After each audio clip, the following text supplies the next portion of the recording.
ओम शांति। परम पिता परमात्मा शिव और उस शिव की शक्ति माँ जगत अम्बा माँ दुर्गा की सभी प्रिय संतान भाई और बहनों को शरद नवरात्रि पर्व की बहुत बहुत हार्दिक शुभकामनाएं, शुभ बधाई। तो आज हम जानेंगे, आज माँ जगदम्बा और परम पिता परमात्मा शिव आप सभी को स्वस्थ रखे, उनके आशीर्वाद कृपा दृष्टि शिव शक्ति की माता पिता की आप सब पर बनी रहे। तो आज हम नवरात्रि पर्व की आध्यात्मिक रहस्य पर प्रकाश डालेंगे। तो बहुत बड़ा आध्यात्मिक रहस्य, स्वयं परम पिता जो शक्तियों के जनक हैं, शिव, देवियों को शिव शक्ति कहा जाता है। तो ये आध्यात्मिक रहस्य स्वयं महाशक्ति शिव बाबा ने, शिव पिता ने हमें बताया है। लेकिन अभी हम देखते हैं कि नवरात्रि में 9 माँ दुर्गा के 9 रूपों की पूजा होती है। तो 9 रूपों को भी हम देखते हैं कि भक्ति में जो पूजा होती है उसका किस प्रकार उसका महत्व है। उसके बाद हम इसका आध्यात्मिक रहस्य बताएंगे। वैसे भारत जो है आध्यात्म प्रधान देश है और भारत में अध्यात्म की नदी बहती है। भारत की महिमा प्राचीन काल से बहुत अधिक है, क्योंकि भारत परम पिता परमात्मा की अवतरण भूमि है, कर्म भूमि है, इसलिए पूरे विश्व का एक महातीर्थ है और देवी देवताओं की भी ये जन्म और कर्म भूमि है।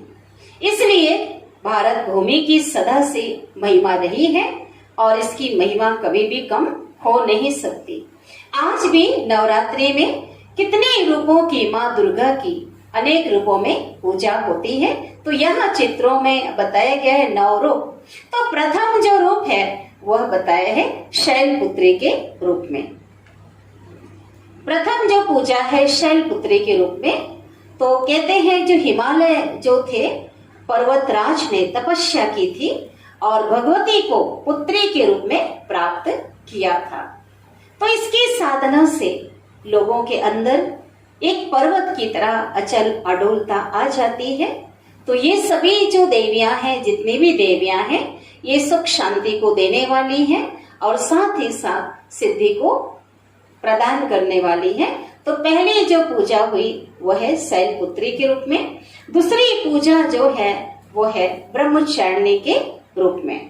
तो ब्रह्मचारिणी के रूप में द्वितीय दिन जो पूजा होती है ब्रह्मचारिणी के रूप में, जो श्वेत वस्त्र धारणे दिखाते हैं माँ को। ब्रह्मचारिणी माना पवित्रता की देवी, पवित्रता से संपन्न, श्वेत वस्त्र धारणी। तो ब्रह्मचारिणी बहुत तपस्विनी जो है माँ, जो शिव की प्रिया है। तो ब्रह्मचारिणी की पूजा होती है और इसकी आराधना से एक तेज जो है तेजोमय होती है, जो माँ का स्वरूप दिखाते हैं। तो भक्तों को भी अगर इसकी पूजा करते हैं तो पवित्रता का बल उनके अंदर प्राप्त होता है, वासना से विरक्ति आती है। अब तीसरी जो पूजा होती है, जो तीसरे दिन जो पूजा होती है वो चंद्र घंटा के रूप में। तो चंद्र घंटा जो है तो चंद्रमा की तरह जो माँ है तो इसमें भी दिखाया कि शीतल बनाने वाली है। चंद्रमा जिस प्रकार शीतलता प्रदान करता है, तो ये जो माँ बहुत ही तेजोमय, बहुत ही स्वर्णमय माँ जो है, और ये भी सबकी मनोकामना को पूर्ण करने वाली, सबको शीतल बनाने वाली है। तो ऐसा शास्त्रों में है कि जब माँ घंटे जैसी जब उनकी ध्वनि उत्पन्न होती थी, एक शोर आवाज से असुर जो है बहुत घबरा जाते थे, परास्त हो जाते थे। तो चंद्र घंटा तीसरे दिन जो माँ की चंद्र घंटा के रूप में पूजा होती है। चौथे दिन जो पूजा होती है, माँ का जो स्वरूप है वह है कुष्मांडा।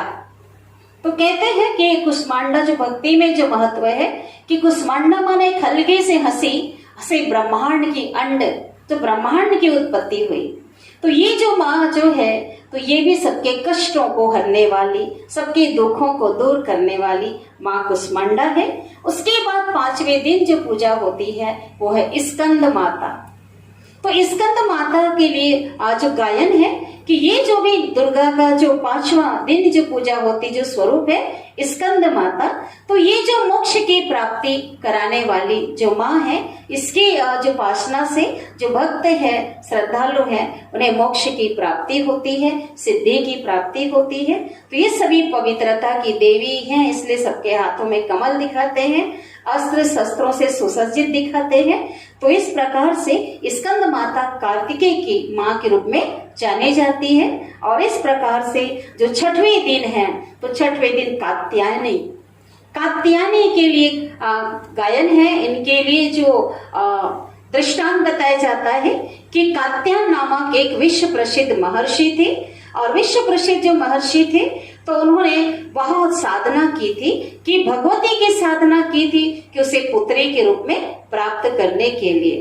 तो भगवती ने प्रसन्न होकर उनके घर में एक पुत्री के रूप में जन्म लिया, और इसलिए उसका नाम हुआ कात्यायनी। तो कहते हैं कि जो गोपियां भी जब थी, कृष्ण को पति के रूप में प्राप्त करने की जब वो इच्छा रखते थे, तो वो जो है उन्होंने भी इसकी पूजा की थी कि पति की प्राप्ति के लिए, मन वांछित फल के लिए।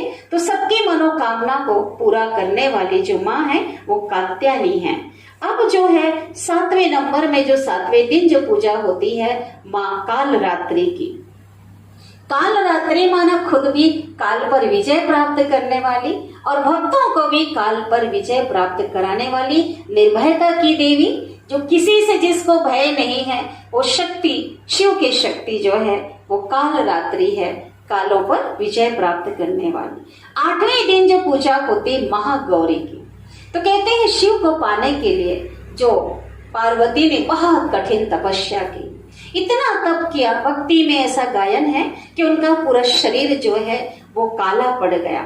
तो शिव ने प्रसन्न होकर गंगा से उनके स्वरूप को धोया उनको, और उनका जो वर्ण है वो गौर वर्ण हो गया। तो इस प्रकार से माँ गौरी शिव प्रिया जो है वो गौरी। उसके बाद जो बताया है 9वां जो है सिद्धिदात्री। सिद्धिदात्री जो दिखाया है, तो माँ दुर्गा की सिद्धिदात्री से शब्दों से ही है कि सिद्धि को स्वयं सिद्धि स्वरूपा, और भक्तों को भी सिद्धि का स्वरूप बनाने वाली, उनको फल देने वाली, उनकी इच्छा पूरी करने वाली, उनको सभी जो है प्रकार से संपन्न करने वाली माँ। तो ये है 9 रूपों में माँ दुर्गा का हमने देखा स्वरूप। एक शक्ति के अनेक रूप दिखाए गए हैं। अब जो हम इस पे आध्यात्मिक रहस्य पे हम अब चर्चा करेंगे, प्रकाश डालते हैं। वैसे लोगों को जीवन में रोटी, कपड़े, मकान के साथ सुख, शांति, आनंद की प्राप्ति तो लोग चाहते हैं, लेकिन जीवन में 3 चीज और भी लोगों को चाहिए। वो कौन सा चीज है? वो है उनको चाहिए धन। जीवन जीने के लिए, आवश्यकताओं की पूर्ति के लिए धन की भी बहुत आवश्यकता होती है, और धन की प्राप्ति के लिए जो लोग हैं वो कितना पुरुषार्थ करते हैं, है ना, धन कमाने के लिए। और धन के लिए विशेष अगर बिजनेस भी करते हैं, दुकान खोलते हैं, सर्विस में भी जाते हैं, तो लक्ष्मी जी की जरूर वो पूजा अर्चना करते हैं। तो धन की देवी के रूप में वो धन की इच्छा रखते हैं, और उसकी बहुत पूजा नवरात्रि में भी होती है। तो हर समय धन के लिए ही लक्ष्मी की पूजा होती है। तो इस प्रकार से बात ये आती है कि अगर लक्ष्मी के द्वारा धन की प्राप्ति होती है तो वो धन वो किसके द्वारा दे रही है, उन्हें ऐसा योग्य किसने बनाया, जो आगे हम बताएंगे। और दूसरी चीज जो उन्हें चाहिए वो चाहिए ज्ञान। इसलिए भगवान से मांगते रहते थे, प्रभु हमें ज्ञान दो। लेकिन ज्ञान के जो देवी है वो सरस्वती को माना गया है। तो विद्यार्थी भी बहुत जो विशेष करके बसंत पंचमी के दिन पूजा करते हैं और हर समय विद्या की देवी उसे माना जाता है कि उसकी पूजा से लोगों के अंदर जो है उनकी दिव्य बुद्धि उनको मिलती है, तो बुद्धि तीक्ष्ण होती है। इस प्रकार से, लेकिन वो उन्हें ये ज्ञान की प्राप्ति कहाँ से हुई, उन्हें जो ज्ञान दात्री किसने बनाया, इसके लिए भी कोई ने तो बनाया होगा ना, कोई तो उनके जनक होंगे, कोई तो सोर्स होगा। इसके ऊपर बात करेंगे। तीसरी बात, तो लोगों को शक्ति चाहिए, शारीरिक रूप से शक्ति, शारीरिक शक्ति भी चाहिए और मानसिक शक्ति भी चाहिए, आत्मिक शक्ति भी चाहिए। तो जब लोगों को शक्ति चाहिए होता है तो शक्ति भी के रूप में माँ की पूजा करते हैं। लेकिन उन्होंने किससे शक्ति प्राप्त की, तो इन जो देवियों ने भी साधना से सिद्धि को प्राप्त किया है, शक्ति को प्राप्त किया है। तो कब किया और किसकी साधना से ये शक्ति प्राप्त हुई है, तो ये तो स्पष्ट है। जितनी भी देवियां हैं, हर देवियों को शिव शक्ति कहा जाता है। तो शिव से ही वो शक्तियां इन्हें मिली है। तो वो शक्ति कब मिली है, जब शिव परमात्मा निराकार जो सर्व आत्माओं के पिता हैं, महाशक्ति दिव्य महाज्योति है, जो परम धाम में रहते हैं। तो परमात्मा जब परम धाम से सृष्टि पर जब आते हैं तभी तो शक्ति प्रदान करेंगे ना। तो इस समय जब परमात्मा प्रजापिता ब्रह्मा के तन में आते हैं, एक साधारण मानव के तन में निराकार परमात्मा आते हैं और ब्रह्मा के मुख के द्वारा वो जो है दिव्य ब्राह्मण और ब्राह्मणियों को जन्म देते हैं। वे आत्माएं जो शिव को पहचानते हैं और पहचान करके सदा के लिए, है ना, ब्राह्मण अर्थात सदा व्रत धारण करने वाले, थोड़े समय के लिए नहीं। आज देखो क्या होता है, कभी व्रत उपवास होता है तो लोग व्रत नियम के द्वारा नियम धारणाएं करते हैं और बाकी समय फिर वैसे के वैसे बन जाते हैं। लेकिन संगम युग में जब परम पिता परमात्मा आते हैं, कुछ ऐसी आत्माएं होती हैं जो कोटों में से कोई होती हैं, जिसमें नर और नारियां दोनों होती हैं। तो नारियों की संख्या सबसे अधिक होती है। तो वे नारी जो शक्ति, जो प्रथम ब्रह्मा की पुत्री, वो है जगदम्बा। तो नारी जो भगवान ने अपने, कहते हैं ना कि जब असुर जो है देवताओं को उन्होंने बंधक बना लिया और सभी देवता त्राही त्राही करने लगे, परमात्मा को पुकारने लगे। शास्त्रों में गायन है कि असुरों ने हमें बंधन बना लिया है, हमें मुक्त कीजिए प्रभु। तो शिव ने आदि शक्ति जो कि बहुत सुसज्जित थी, अष्टभुजाधारी आदि शक्ति का उन्होंने प्रकट किया, तो और उन्हें दिव्य गुणों से, शक्तियों से सुसज्जित किया। लेकिन उन्होंने पहले साधारण जगदम्बा के रूप में एक कन्या थी। वो यादगार किसकी है, देवियों को हमेशा कुमारी दिखाते हैं, माँ कहेंगे, लेकिन कन्या होती है और कन्या सदैव पूजनीय होती है क्योंकि कन्या पवित्र होती है। लेकिन वही कन्या जब गृहस्थ में जाती है, वही कन्या जब गृहस्थ में जाती है तो उसकी पूजा नहीं होती है क्योंकि वासना के वशीभूत होती है, काम विकार में गिर जाती है। इसलिए जब तक कन्या होती तब तक पूजा होती है और गृहस्थ में जाने के बाद पूजा नहीं होती है। तो ब्रह्मा की पुत्री जो ब्रह्मा कुमारी है, जो माँ जगत अम्बा सरस्वती जिनका नाम भगवान ने दिया, ये आदि देवी है। ये सृष्टि की आत्माओं की जैसे आदि पिता प्रजापिता ब्रह्मा है, तो ये आदि देवी है। तो परमात्मा शिव ने बताया ये इनके पिछले भी अनेक जन्म ये बहुत पवित्र थी और इस जन्म में भी भगवान को पा करके उन्होंने संपूर्ण आजीवन ब्रह्मचर्य व्रत का उन्होंने संकल्प लिया। दृढ़ता पूर्वक उन्होंने अपना पति के रूप में उस शिव को उन्होंने अपनाया। तो ये जो एक ही नहीं, कहते ना एक शक्ति से अनेक शक्ति जो है वो प्रकट हुई। तो सबसे महाशक्ति आदि देवी वो है जगत अम्बा जगदम्बा सरस्वती, ब्रह्मा की बेटी ब्रह्मा कुमारी, ये प्रथम आदि देवी है। और उसके बाद जो है अनेक आत्माएं आई, अनेक बहनें माताएं, इस ज्ञान में कन्याएं भी आई, माताएं भी आई, जिन्होंने शिव को, परमात्मा को पहचान कर उन्होंने भी आजीवन संकल्प लिया। पवित्रता का पालन किया, क्योंकि सभी देवियां पवित्रता की प्रतीक है, पवित्र होती हैं। तो कन्याएं भी हैं, गृहस्थ में रहने वाली जो माताएं ने भी विकारों का त्याग किया और इस प्रकार से अपने आप को दिव्य गुणों से सुशोभित किया, संपन्न बना रहे हैं। तो ये जो है प्रतीक है इनका। तो अभी हम बताते हैं कि वो अभी इसी समय की बात है कि अभी तपस्या कर रहे हैं। अब बात आती है, ये बात किसी के गले नहीं उतरती कि देवता कभी हिंसक नहीं होते हैं। परम पिता ने बताया हिंसा मनुष्य करते हैं, आसुरी प्रवृत्ति के लोगों के अंदर हिंसा होती है। देवता तो दिव्य गुणधारी होते हैं, वो हिंसा कभी भी नहीं करते हैं। तो जो देवताएं हैं वो जो है जब वाम मार्ग में आते हैं, देवताएं सतयुग में थे और सतयुग में जो देवी देवताएं थे और वही जो देवताएं हैं धीरे धीरे नीचे उतरते उतरते जैसे सृष्टि चक्र नीचे की ओर आता गया, समय परिवर्तन होता गया, तो उसी अनुसार से नीचे की ओर आते गए और देह अभिमान में आकर द्वापर काल में जो 16 कला संपूर्ण निर्विकारी जो देवताएं थे वो वासना के विकारों के वशीभूत हो गए। तो असुर जो असुरी शक्ति, तो असुर जो दिखाया है वो कौन है?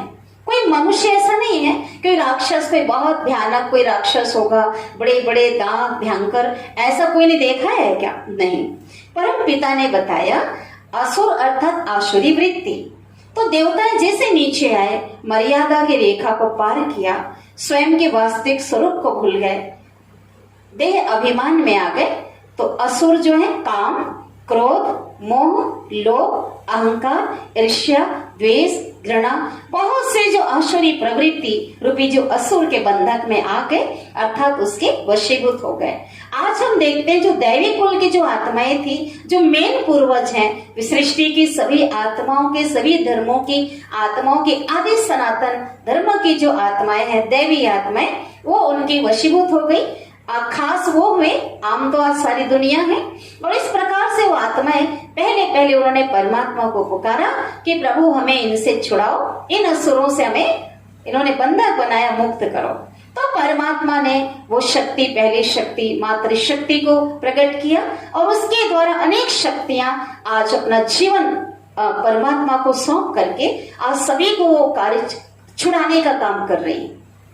तो दिखाया है कि यादगार में कि माँ दुर्गा ने 9 दिन तक जो है महिषासुर से युद्ध किया। तो महिषासुर माना जो है ना बुद्धि जो है क्षीण बुद्धि जिसको कहेंगे, तुच्छ बुद्धि, तो उसको महिषासुर। तो विकृत जो व्यक्ति है, व्यक्तित्व है, जो बुराइयां हैं वो महिषासुर कहते हैं। तो जो बुराइयों का प्रतीक है महिषासुर, सभी विकारों रूपी असुरों का प्रतीक है। तो माँ दुर्गा ने क्या किया, कहते 9 दिन तक जो है युद्ध किया महिषासुर से, जिन्होंने बंधक बनाया था। 9 दिन तक युद्ध किया और 10वें दिन विजय प्राप्त किया। तो अभी वो दैवी कुल की आत्माएं, तो माँ जगदम्बा के साथ साथ सभी शक्तियों ने इन्होंने अपने को संपन्न बनाया और संपूर्ण विजय को प्राप्त किया। तो इनके पास जब कार्य था, माँ जगदम्बा के पास जो उनका साकार रूप है, वो तो यादगार रूप में हम सभी देवियों को देख रहे हैं, लेकिन जगत अम्बा ने साकार में, प्रैक्टिकल में आकर उन्होंने तपस्या की थी।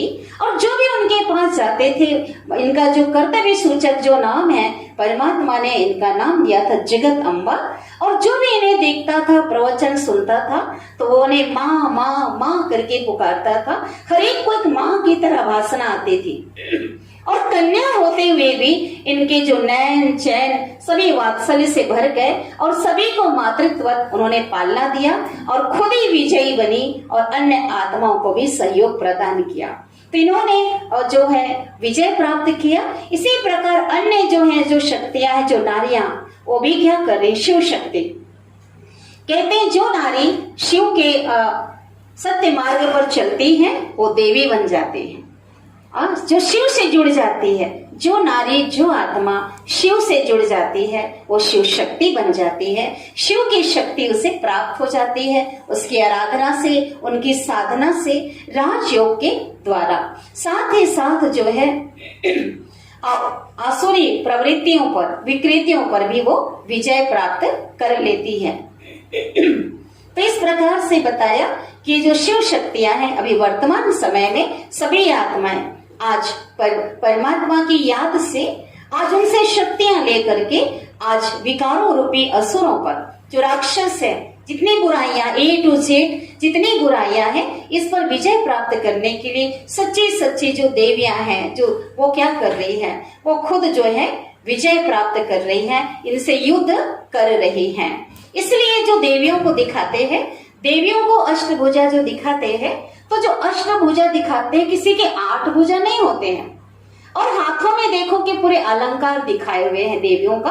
वास्तव में परमात्मा इसी समय आकर आत्माओं को, जो शक्ति है माध्यम नारी शक्ति बनती है, लेकिन वो शक्ति सभी आत्माओं को, नर और नारी दोनों को अष्ट शक्ति से वो परिपूर्ण बनाते हैं, जिसको 8 भुजाओं के रूप में दिखाया गया है। तो इसमें दिखाया गया है कि त्रिशूल दिखाया है। तो देखो जो देवियां होती हैं, तो देवियां अस्त्र शस्त्र से सुसज्जित होती हैं, तो उनको दिखाया त्रिशूल। वो हिंसा नहीं करती है। तो ये जो है कोई शरीरधारी को मारने की बात नहीं है, तो ये जो है अंदर की आसुरी प्रवृत्ति को मारने की बात है। जो त्रिशूल है वो ईश्वरीय ज्ञान और योग की शक्ति है। ईश्वरीय ज्ञान और योग की शक्ति के द्वारा उस पर विजय प्राप्त करती है। तो इसलिए दिखाया है, त्रिशूल दिखाया है। इसके बाद जो दिखाया धनुष बाण, धनुष बाण जो दिखाया है, तो धनुष बाण अर्थात लक्ष्य की ओर अपना ध्यान एकाग्र करना। बाण अर्थात बाण के द्वारा, उसको बंद करो, उसको तो बाण के द्वारा अर्थात लक्ष्य के द्वारा अपना लक्ष्य पर अपना ध्यान केंद्रित करना। तो यहाँ पे सभी को लक्ष्य मिला हुआ है, उसमें सभी जो ध्यान एकाग्र किए हुए, केंद्रित किए हुए हैं। और धनुष दिखाया है अर्थात पुरुषार्थ करना। परमात्मा कहते हैं बिना पुरुषार्थ किए प्राप्ति नहीं हो सकती, इसलिए ईश्वरीय ज्ञान और ध्यान के द्वारा हर नर नारी क्या कर रहे हैं, दिव्य बनने का अपने अंदर वो पुरुषार्थ कर रहे हैं, वो मेहनत कर रहे हैं, वो दिव्य कार्य कर रहे हैं। इसलिए एक ऊंचा लक्ष्य मिला है कि हमें संपन्न बनना है, संपूर्ण बनना है और हमें पावन बनना है, संपूर्ण पवित्रता को हमें धारण करना है। इसके बाद जो दिखाया शंख दिखाते हैं हाथों में, तो शंख क्यों दिखाया है, तो शंख का मतलब है कि ये आत्माएं किसी समय परमात्मा आए हैं, संगम में आकर के पवित्र ज्ञान का घोष करती हैं। शंख जो है मुख से बजाया जाता है, तो ये जो है इस जो शक्तियां हैं और जो ईश्वरीय ज्ञान जब इन्हें प्राप्त होता है, तो ये भी क्या करती है, वो ज्ञान शंखनाद करके अन्य आत्माओं को भी जगाने का ये कार्य करती हैं। कमल का फूल दिखाया हुआ है, तो कमल का फूल क्यों दिखाया है, पवित्रता का प्रतीक है। कमल का फूल अर्थात कीचड़ में रह करके आज जो जीवन को न्यारा और प्यारा बनाना, पवित्रता का प्रतीक है। इसी प्रकार संसार में और गृहस्थ में रहकर भी जो शक्तियां हैं, जो शिव की शक्तियां हैं, ब्राह्मण ब्राह्मणियां हैं, वो क्या करती हैं, जो दैवी गुण को धारण करती हैं। और ये भी दैवी गुण है एक पवित्रता, ठीक है, तो पवित्रता को धारण करती है। तो इस प्रकार से ये पूरा दिखाया गया है। तलवार भी दिखाते हैं, तो ये तलवार भी राक्षसों को मारने के लिए जो शस्त्र है, तो वो शस्त्र भी कौन सा है, ज्ञान के ही अनेक प्रकार के शस्त्र हैं, या अष्ट शक्ति जो परमात्मा से हमें प्राप्त होती है। और एक है गदा, तो गदा जो दिखाया है, तो गदा के द्वारा भी क्या करते हैं, दिखाया कि युद्ध में गदा जब ऊपर दिखाया है, तो युद्ध में जब जाते हैं तो गदा भी क्या है, ये भी एक माध्यम है, ऐसा शस्त्र है। अस्त्र शस्त्र जितने भी हैं ये असुरों को मारने का है। तो अनेक प्रकार की शक्ति जो हमें मिली हुई है। तो इस चक्र, इसके बाद जो चक्र दिखाते हैं, तो चक्र से किसी का जो गला नहीं काटा जाता है ना, चक्र से हिंसक नहीं है। परमात्मा आकर के इसमें हमें आत्माओं को इस समय स्वदर्शन चक्रधारी बनाते हैं कि जब तक देह भान में जो आत्माएं थी और वो आकर ईश्वरीय शक्ति के द्वारा अपने स्वयं का दर्शन करती है, सुदर्शन अर्थात स्वयं का दर्शन, अच्छा देखना, अपने अंदर अच्छाई को धारण करना कि मैं एक दिव्य शक्ति में ईश्वर की शक्ति हूँ, उसकी संतान हूँ। तो इस प्रकार से सारे अस्त्र शस्त्र दिखाए हैं।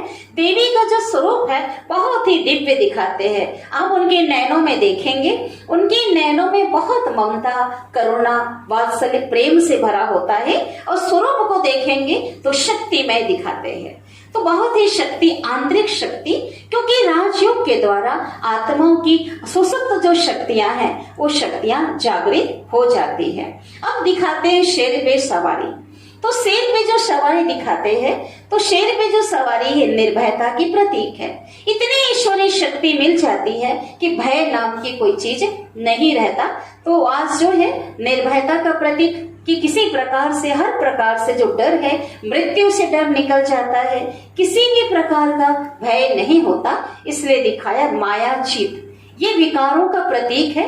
उसको जीतने वाला भी माया भी कहेंगे, माया के ऊपर सवारी। तो माया भी कहेंगे विकृति जो हमें डराती है, लेकिन वास्तव में उसे भी अपने वश में कर लिया है। तो अब हम बताते हैं कि नवरात्रि क्यों कहा जाता है। अब है नवरात्रि और शिवरात्रि दोनों का आपस में कनेक्शन है। जैसे शिव और शक्ति का आपस में कनेक्शन है, क्योंकि ये जो देवियां हैं ये शिव शक्तियां हैं। और इन्होंने शिव से इसी समय जब शिव इस धरा पे आते हैं, उनकी साधना से वो सिद्धि को प्राप्त करती हैं, अपनी आंतरिक शक्तियों को जागृत करती हैं। तो नवरात्रि क्यों कहते हैं, तो पहले हम शिवरात्रि के ऊपर ध्यान देते हैं। तो ये रात्रि के दिन ही भक्तगण विशेष साधना करते हैं।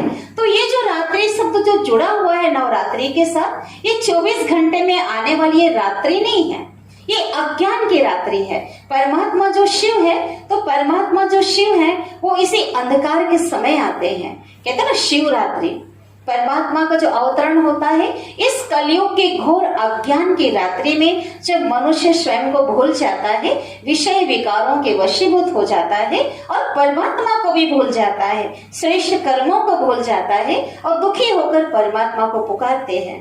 तो जैसे अंधकार के बाद, घनघोर अंधकार के बाद जब आकाश में जब सूर्य उदय होता है तो अंधकार अपने आप मिट जाता है। तो ज्ञान सूर्य भगवान कहते हैं ना, ज्ञान सूर्य प्रकट हुआ, अज्ञान अंधेर विनाश। तो महाशक्ति दिव्य महाज्योति ज्ञान सूर्य शिव इस सृष्टि पर अवतरित होते हैं इस कलयुग की घोर अज्ञान की रात्रि में। ठीक है, तो इसलिए इसे कहते हैं शिवरात्रि। और नवरात्रि माना उस समय सभी आत्माएं अंधकार में होती हैं और उन अंधकार में जो आत्माएं हैं उन्हें परमात्मा एक नवीन ज्ञान प्रदान करते हैं, एक नव चेतना उनके अंदर जागृत करते हैं। नवरात्रि, इसी रात्रि में परमात्मा एक दिव्य नया ज्ञान देते हैं, उनके अंदर नव चेतना जागृत करते हैं, उनके संस्कारों में एक नवीनता लाते हैं, एक दिव्यता लाते हैं। नव अर्थात नया, कहते नव वर्ष। तो नव शब्द नया से है, साथ ही उन्हें आने वाली नई दुनिया के योग्य बनाते हैं। तो इसलिए जो नया नव शब्द है ये शब्द है नवीनता से है। और साथ ही रात्रि, इसी रात्रि के समय शिव आकर आत्माओं को वो शक्तियां प्रदान करते हैं, उस योग्य बनाते हैं। इसलिए कहते हैं नवरात्रि कोई ऐसी 24 घंटे वाली ये रात्रि नहीं है। और लोग रात को जागरण करते हैं और लोग जो अपने हिसाब से ना आज भक्ति में रात्रि को जागरण बंधन आदि करते हैं, लेकिन उसके समान नहीं बनते हैं। तो देवियों की पूजा तो कर रहे थे, लेकिन देवियों ने भी किससे शक्ति प्राप्त की है, वो शिव की से साधना करके। तो अब तक हम देवियों की पूजा कर रहे थे, लेकिन आज डायरेक्ट उस सोर्स से, उस पावर हाउस से हम शक्ति प्राप्त करके अपनी माँ की तरह हम सर्व शक्तियों से संपन्न अभी बनने की आवश्यकता है। तभी अपने उस विकारों पर हम विजय प्राप्त कर सकेंगे। तो ज्योति क्यों जगाते हैं, कलश में जो ज्योति विशेष करके दिखाया जाता है, ज्योति जगाई जाती है। आज देखते हैं कि नवरात्रि में 9 दिन तक ज्योत जलाई जाती है। तो 9 दिन तक ज्योत जलाई जाती है, अखंड ज्योति कहते हैं। खास करके मिट्टी का ही जो होता है, दीपक होता है, कलश भी होता है, उसे बहुत पवित्र माना जाता है। वैसे धातु के भी रखते हैं, लेकिन नवरात्रि पर्व में मिट्टी का ही कलश और दीपक जलाने की एक प्रथा, एक रस्म चली आ रही है। तो इसके पीछे भाव क्या है? क्योंकि इसी समय परमात्मा एक बड़ी ज्योति दिखाते हैं, कलश में एक मुख्य जो ज्योति होती है। फिर उस मंदिरों में जाकर के, धार्मिक जो स्थानों पे जाकर के देवी के मंदिर में लोग छोटे छोटे और दीपक जगा देते हैं। तो ज्योति किसका प्रतीक है? तो ज्योति, बड़ा जो दीपक है वो महाज्योति, हमने पहले भी बताया कि परमात्मा ज्योति स्वरूप है, प्रकाश स्वरूप है, सुप्रीम सोल है। तो सभी आत्मा ने ज्योति को माना है। तो भगवान जो है वो ज्योति, अखंड ज्योति है, एक रस ज्योति जलती है, उसकी ज्योति कभी भी नहीं बुझती है। तो लोग जा करके और ज्योति जगाते हैं कलश में, तो मिट्टी का दीपक में जलाते हैं। तो वास्तव में भगवान आकर के, ये देह में हमारा क्या है? मिट्टी। इस देह रूपी मिट्टी के शरीर में जो आत्मा की ज्योति जो बुझ रही है, उसमें ज्ञान का घी डालकर परमात्मा हमें श्रेष्ठ ज्ञान देते हैं और योग के द्वारा अग्नि से हम इसे प्रज्वलित करते हैं, जलाते हैं। तो आज मिट्टी का दीपक जलाते हैं कलश में रख करके, वो भी 9 दिन जलाते हैं, फिर वो समापन हो जाता है। ऐसा नहीं, ये यादगार है। इसी समय अभी हमें अपने आत्मिक ज्योति को जलाने की आवश्यकता है। परमात्मा पिता हमें, शिव जो है वो ज्ञान दे रहे हैं, वो शक्ति प्रदान कर रहे हैं, जिससे हम अपनी ज्योति को जला सकते हैं और ज्योति को जला करके हम अपने को संपन्न बना सकते हैं, अपने गुप्त शक्तियों को जागृत कर सकते हैं। तो इस प्रकार से ये इसका आध्यात्मिक रहस्य है। तो आप सभी को हम फिर से आमंत्रित कर रहे हैं। तो प्रजापिता ब्रह्मा कुमारी ईश्वरी विश्वविद्यालय में पढ़ाने वाला, ये दिव्य ज्ञान देने वाला, जो आपने रहस्य सुने हैं, ये रहस्य से अवगत कराने वाला कोई शरीरधारी, कोई गुरु महात्मा नहीं है, स्वयं परम पिता महाशक्ति